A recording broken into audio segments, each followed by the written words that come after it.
রবীন্দ্রনাথ ঠাকুরের স্মৃতিবিজড়িত বীরভূম জেলায় অবস্থিত শান্তিনিকেতন বাঙালিদের কাছে খুব পছন্দের একটি জায়গা। আজকের ভিডিওতে রয়েছে এক রাত দুদিনের শান্তিনিকেতন ভ্রমণের খুঁটিনাটি। ওখানে গিয়ে কি কি দেখবেন, ভালো খাবার কোথায় পাওয়া যায়, কোথায় বা থাকবেন, হোটেল খরচ কীরকম, সব কিছুই নিয়ে ভিডিওটি।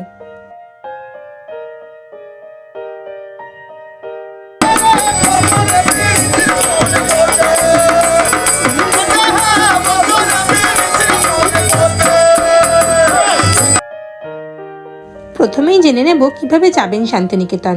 ভিডিওটি স্কিপ না করে শেষ পর্যন্ত দেখতে থাকুন।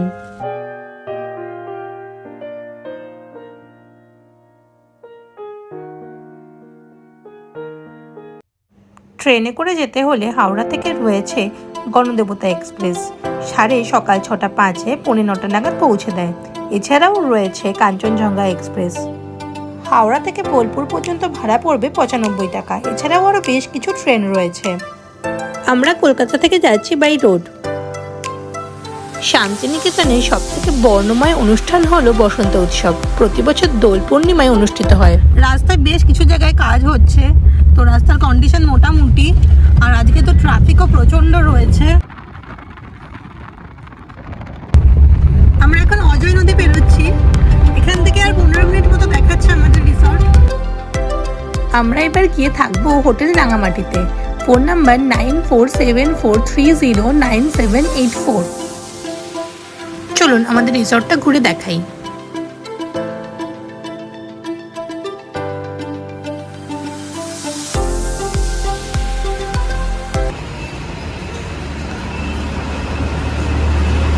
ঢুকেই একটা অ্যাকোয়ারিয়াম রয়েছে।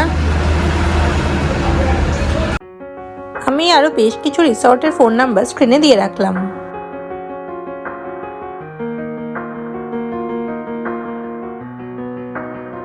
ঢুকে রিসেপশনে একটা সুন্দর সিটিং অ্যারেঞ্জমেন্ট রয়েছে, যেটা খুবই বড় আর সুন্দর করে সাজানো গোছানো।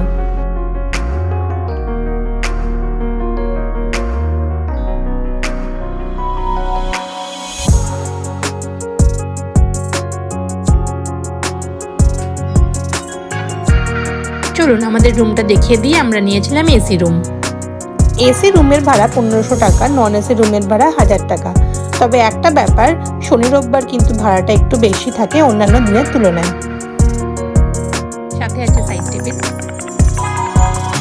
বসন্ত উৎসব এবং পৌষ মেলার সময় প্যাকেজ সিস্টেম থাকে।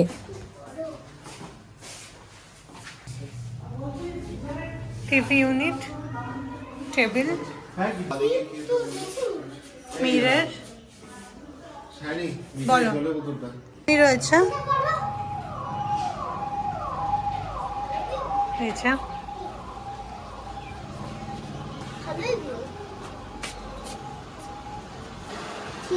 সামনে গ্রিন চিলি, সামনে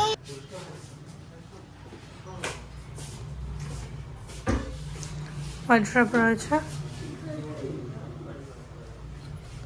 কুশন এক্সট্রা,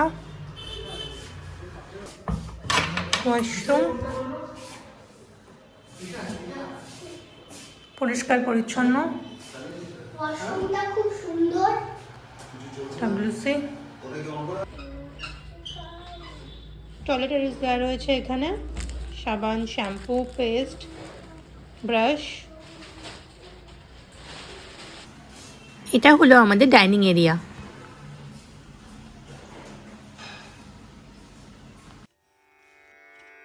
প্রথমেই আমরা বেরিয়ে পড়লাম সুরুল রাজবাড়ি দেখতে।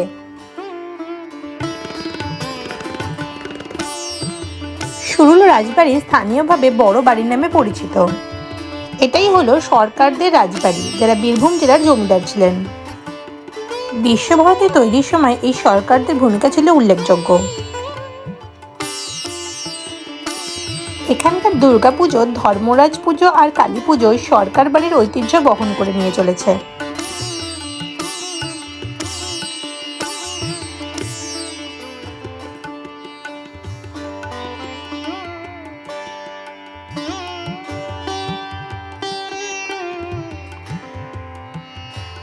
এই টেরাকোটার মন্দিরটি প্রায় 200 বছরের পুরনো।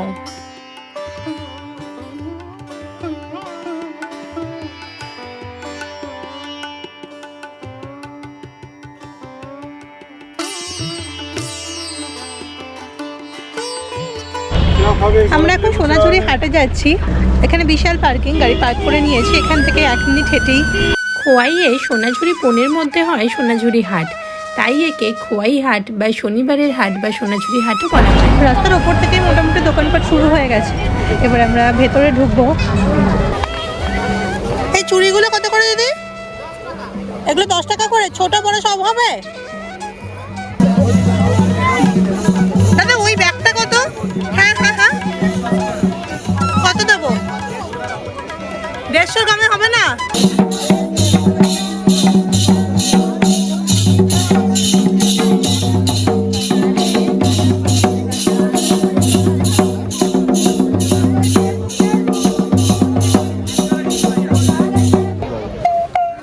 কি কিনছো?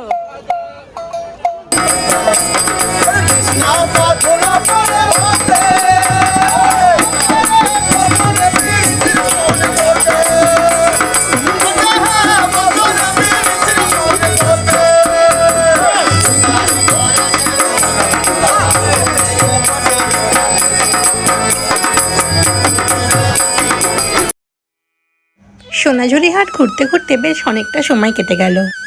এর পাশেই রয়েছে খোয়াইয়ের নদী, যাকে নিয়ে রবীন্দ্রনাথ ঠাকুর লিখেছিলেন, আমাদের ছোট নদী চলে আঁকে বাঁকে, বৈশাখ মাসে তার হাঁটু জল থাকে। এরপর ঘুরে দেখে নিন বনেপুকুর গ্রাম। ঘুরতে ঘুরতে বেশ অনেকটা খিদে পেয়ে গেল। চলুন আপনাদের আজ দারুণ জায়গায় নিয়ে যাই। চলে আসলাম বরিশালের রান্নাঘরে। এর সামনে আবার ছোটখাটো দোকানও রয়েছে। বরিশালের থালি, নিরামিষ থালি, মাটন থালি, ভেটকি পাতুরি 2 পিস 300 টাকা, চিংড়ির মালাইকারি 1 পিস 400 টাকা, পোস্তের বড়া 1 পিস 90 টাকা, পমফ্রেট 300 টাকা 2 পিস, দেশি চিকেন 1 প্লেট 220, মোরলা 1 প্লেট 150 টাকা, চাপড়া চিংড়ি 150 টাকা, ইলিশ 2 পিস 800 টাকা।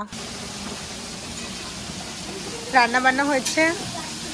এগুলো কি ধোকা ধোকা ধোকা রাখা, পাবদা, রুই, আর এটা পোস্তের বড়া।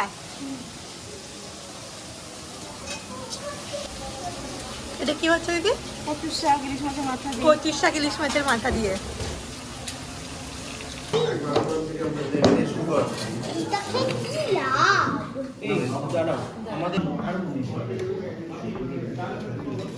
এই শ্রাবণী, কেমন লাগছে খাবার?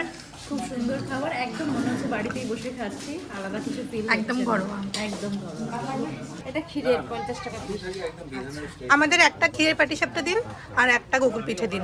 পাটিসাপটা আছে আর আমাকে অসাধারণ, পাতে পড়ার সাথে সাথে উঠে যাচ্ছে, একদম অপেক্ষা করা যাচ্ছে না, জাস্ট অসাধারণ। আত্মার শান্তি পাচ্ছে। সাবাস। হ্যালো, আমরা এখন বিশ্বভারতীর ক্যাম্পাসের ভেতরে, আমরা 1 নম্বর গেট দিয়ে ভেতরে ঢুকে এসেছি। একটা টোটো করে নিয়েছি, তো এই টোটো দাদাই আমাদের ভেতরটা পুরো ঘুরে দেখাবে। চলুন দেখাতে থাকি আপনাদের সবটা। এই মাঠটাতে আমাদের শান্তিনিকেতন যে বসন্ত উৎসবটা হয়, এই মাঠটার মধ্যে দেখুন এখন গ্যালারিগুলো করা আছে লোহা দিয়ে, এখানে বসে বসে মানুষজন দেখে, এবং তখন আরও চেয়ার টেবিল দিয়ে সাইডে বাড়ি দেয়, বুঝলেন তো। আর যে মাঝখানে অনুষ্ঠান হয়, যে আদিবাসী নাচ বাউল গান যে অনুষ্ঠানগুলো হয়, এই মাঠটার মাঝখানে হয়। আর এমনি আমাদের বৈকাল 4টের পরে বিশ্বভারতীর ছেলেমেয়েরা এই মাঠটার মধ্যে খেলাধুলা করে। এই গ্রাউন্ড তৈরি করা আছে। পৌষ মেলাটা এখানে হয় না, পৌষ মেলা মাঠের তৈরি। এই বাড়িটা হচ্ছে আমাদের বিখ্যাত রবীন্দ্রসঙ্গীতের শিল্পী ছিলেন শান্তিদেব ঘোষ। এইটা হচ্ছে শান্তিদেব ঘোষের বাড়ি। শান্তিদেব ঘোষ। হ্যাঁ, আর এমনি পুরো পরিবারের দেয়ালে ছবিতে লেখা আছে দেখুন। এটা মিউজিয়াম। এটা হচ্ছে মিউজিয়াম। এখানে আছে আমাদের রবীন্দ্রনাথ ঠাকুরের সমস্ত জিনিসপত্র যে ব্যবহার করতো, ছাতা, লাঠি, জুতো, পেন সব রাখা আছে। আর ওনার যে যে যে বাড়িতে থাকতেন 5টা বাড়ি, সেই বাড়িগুলোর ভেতরে আছে, মাটির বাড়িগুলো। এটার টিকিট আছে পার হেড 70 টাকা করে। এই মিউজিয়ামের একদম ভেতরে ক্যামেরা অ্যালাউ নয়, তাই বাইরে থেকেই যা যা দেখানো গেল দেখালাম।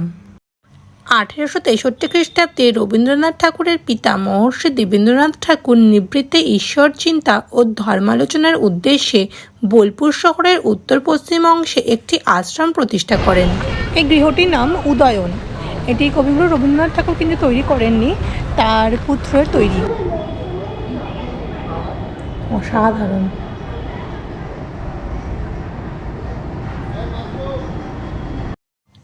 1901 সালে রবীন্দ্রনাথ ঠাকুর শান্তিনিকেতনে ব্রাহ্ম বিদ্যালয় প্রতিষ্ঠা করেন, যা কালক্রমে বিশ্বভারতী বিশ্ববিদ্যালয়ের রূপ নেয়। এটি রবীন্দ্রনাথ ঠাকুরের গাড়ি। 22টা রুমে 22টা ছাদ আছে, একই ছাদগুলো থেকে প্রতিটা রুমের ছাদ আলাদা আলাদা। এবং এই রুমে বারান্দায় উনি স্টুডেন্টদের জন্য কবিতা পাঠের আসর বসাতেন, যে কবিতাগুলো হাতে লিখতেন ওই বারান্দায় যে মেশিনটা রয়েছে পেন্টিং প্রেস ওইটাতে ছাপতেন।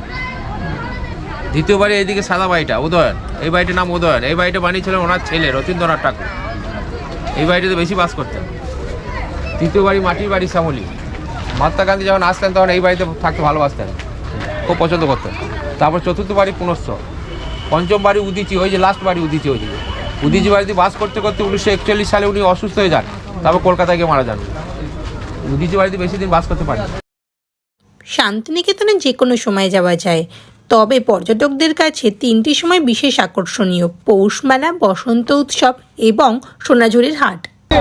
বাইরে বেরিয়ে দই রাবড়ি বলে বিক্রি হচ্ছে, তো আমি একটা রাবড়ি নিয়ে নিলাম। হ্যাঁ, কত নিল এটা? 40 টাকা। 40 টাকা নিল এই ভাতটা। এটি হলো উপাসনা কক্ষ। মহর্ষি নিজে ব্রহ্ম ছিলেন এবং তিনি এখানে উপাসনা করতেন।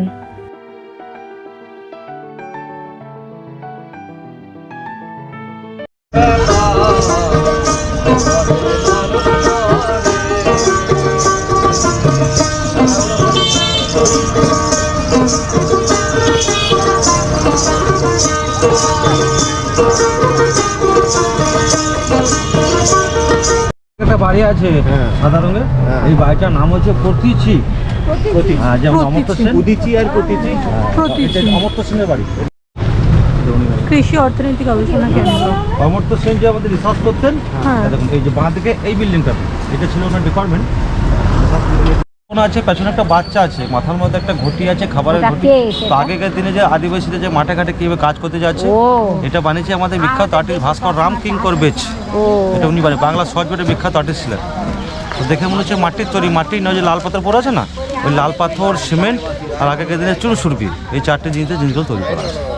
আবার এই ছবিগুলো আমাদের বাংলা যে সহজপাঠ বই আছে, ওই বাংলা সহজপাঠের ছবিগুলো দেওয়া আছে। এগুলো বাড়ি বলা হয়। এটা বানিয়েছে আমাদের কলাভূমি ছিল না, এটা পুরোটা ইট দিয়ে তৈরি করা যায়। এটা হলো এখানে 8টা ঘর। এই জায়গাটার নাম পিন পাহাড়। এই যে বট গাছ, এর নিচে দাঁড়িয়েই রবীন্দ্রনাথ ঠাকুর লিখেছিলেন কুমোরপাড়ার গরুর গাড়ি। এর ভেতরে কিন্তু এখন ঢোকা যায় না, বাইরে কাঁটাতার দেওয়া রয়েছে, বাইরে থেকেই দেখতে হবে। 1843 সালের 21শে ডিসেম্বর বাংলার 7ই পৌষ রবীন্দ্রনাথ ঠাকুরের পিতা মহর্ষি দেবেন্দ্রনাথ ঠাকুর ব্রাহ্ম ধর্মে দীক্ষিত হন। সেই দিনের স্মরণেই পৌষ মেলা অনুষ্ঠিত হয়। 51টি শক্তিপীঠের মধ্যে অন্যতম শক্তিপীঠ কঙ্কালীতলা।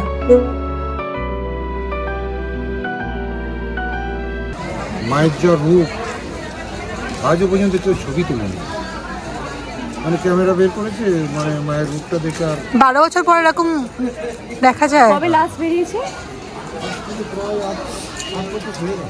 কত? 8-9 বছর হয়ে গেছে। 12 বছর অন্তর।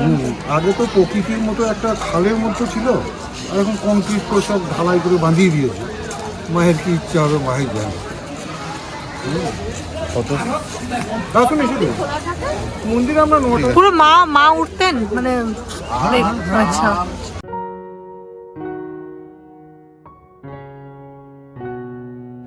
কথিত আছে এখানে মায়ের কোমরের হাড় পড়েছিল। কোনো অজানা কারণে যতবারই এখানে মায়ের মূর্তি প্রতিষ্ঠা করার চেষ্টা হয়েছে, ততবারই কোনো না কোনো কারণে তার বিঘ্ন ঘটেছে। এখানে তাই ছবির মাধ্যমে মাকে পূজা করা হয়।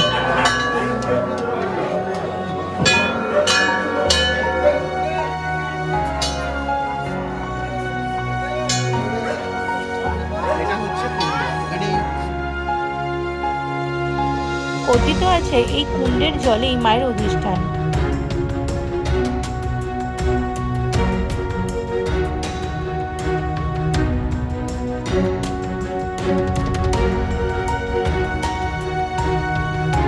আমার ভিডিওগুলো কেমন লাগছে সেগুলো কিন্তু অবশ্যই আমাকে জানাবেন। আমার ভিডিও দেখে কমেন্টস করেন, আমি কিন্তু ইন্সপায়ার হই। খুব তাড়াতাড়ি দেখা হবে নতুন একটি ভিডিও নিয়ে। ভালো থাকবেন, সুস্থ থাকবেন।